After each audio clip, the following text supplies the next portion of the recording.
Hello everyone. आज हम EMRS warden परीक्षा में जो पॉक्सो एक्ट के बारे में क्वेश्चन आने वाले हैं उनमें से कुछ क्वेश्चन को देखते हैं। कुछ महत्वपूर्ण प्रश्न हम यहाँ पर देखेंगे। इसमें से पहला प्रश्न है, कौन सा वर्ष बाल अधिकारों की घोषणा का वर्ष है? इसका सही जवाब होगा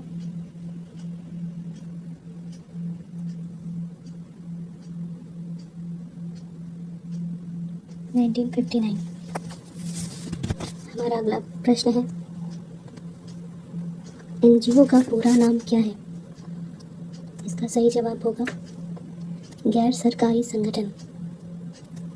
हमारा अगला प्रश्न है, निम्न में से कौन सी योजना विश्व का सबसे बड़ी एवं अनोखी आउटरीच कार्यक्रम है?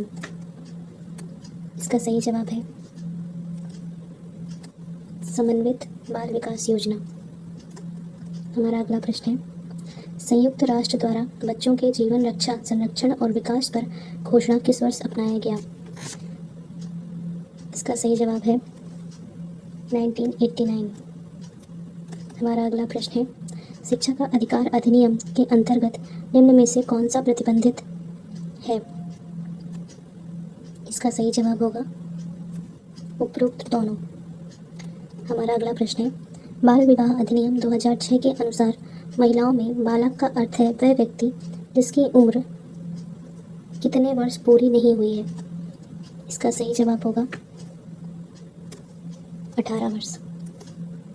हमारा अगला प्रश्न है, संयुक्त राष्ट्र बाल अधिकार सम्मेलन के अनुसार कितने वर्ष की आयु वर्ग में शामिल व्यक्ति को बालक कहा जाता है?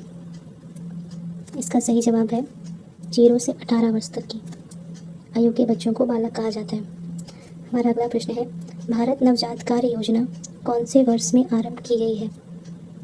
इसका सही जवाब है 2014।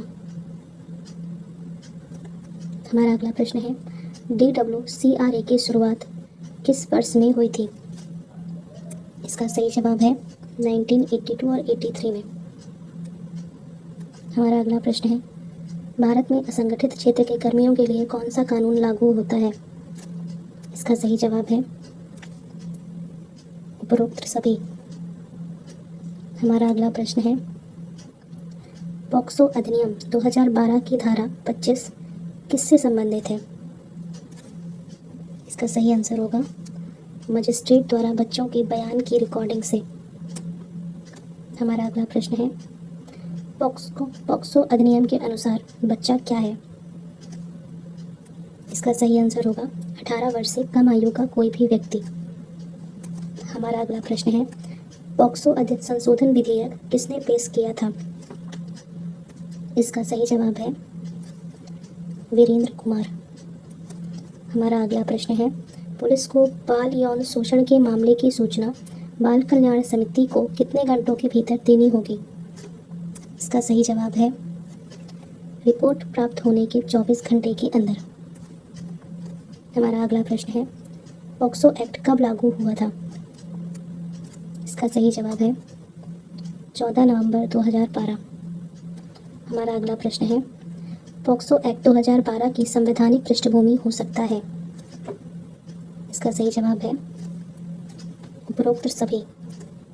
हमारा अगला प्रश्न है, पॉक्सो एक्ट 2012 के तहत निम्नलिखित में से कौन सा अपराध दंडनीय है? इसका सही जवाब है सभी।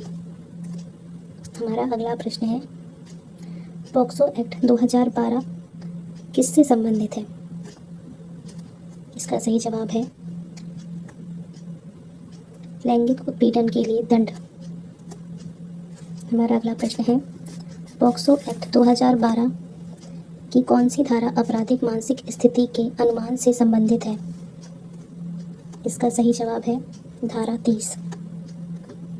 हमारा अगला प्रश्न है, पॉक्सो एक्ट 2012 के तहत निम्नलिखित में से किस अदालत को विशेष अदालत के रूप में नामित किया गया है? इसका सही आंसर है सत्र न्यायालय।